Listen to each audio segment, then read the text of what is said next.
তলের হাটে গিয়েছেন, কিন্তু কই এখনো তো ফিরে আসলেন না।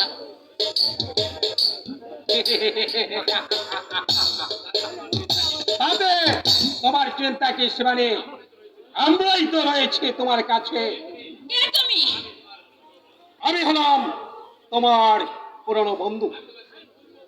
আমি হলাম তোমার সে পূর্ব পরিচিত প্রেমের ভিখারি, যাকে তুমি একদিন ঘৃণায় অপমান করে তোর তোর করে তাড়িয়ে দিয়েছিলে। আমি হলাম সেই কেতু।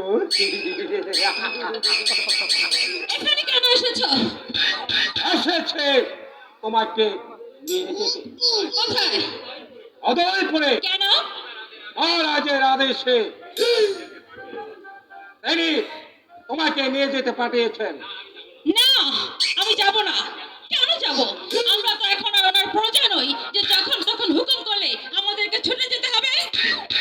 তবে কি তুমি স্বেচ্ছায় যাবে না আমার সঙ্গে? মানবে না তুমি রাজাদেশ? না, না, না। তবে শয়তানি, তাকে আমি চুলের বলছি ধরে নিয়ে যাবো। চল আমার সঙ্গে। ছাড় বলছি। ছেড়ে দাও আমাকে। ছাড়, শয়তান। কেউ মাথাতে পারবে না।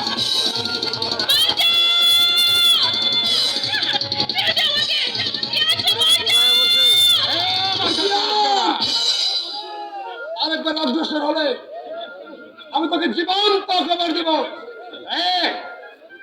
তুই শয়তান, তুই তোর কম্প খাবার আমার সামনে বাতাবো, তাহলে বাকর গাছ তোকে জাহান নামে পাঠিয়ে দিবে। হে বাবা, আমি আগেও নাই, এই পাঁচেও নাই, আমি চললাম।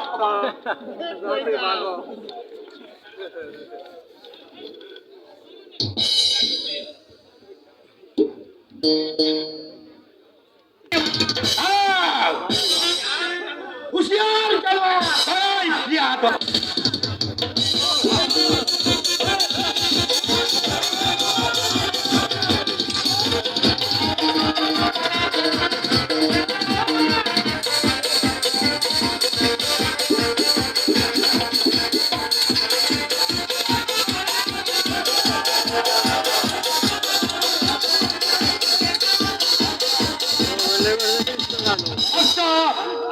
আমাকে একটি অক্ষর।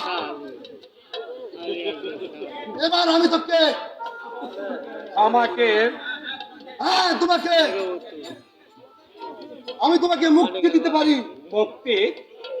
শুধু মুক্তি নয়, এই হাসিনা আওরাত কিন্তু একটা শর্তের বিনিময়ে।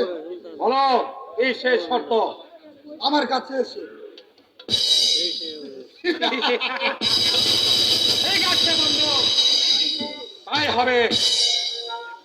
আসো আসো মেরে বলবো, আসো আমার সঙ্গে। আমি যাব না। আরে বাদ যাবে না। ওকে আমি চুলের বউট করে নিয়ে যাবো। যাব না আমি। ছেড়ে দাও আমাকে। ছেড়ে দে, শয়তান।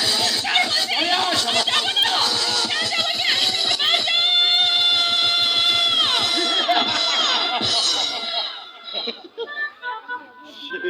তার কাছে হাই নেই শিবানী।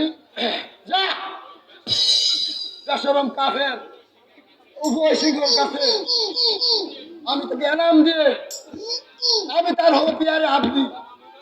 আমার উদয়পুরে খোঁজ দিয়ে দাবিয়ে করবো সুলতান দাউদের উপর। আমার বর্ষায় গোলাপকে মাফিয়ে হাসিনা আওলাদকে পেয়ারা মানুষকে শাদি করে আমি বুঝিয়ে দেব ইসলাম হিম্মতকে শিক্ষার্থী বেজেককে বানায় দুজন দুজন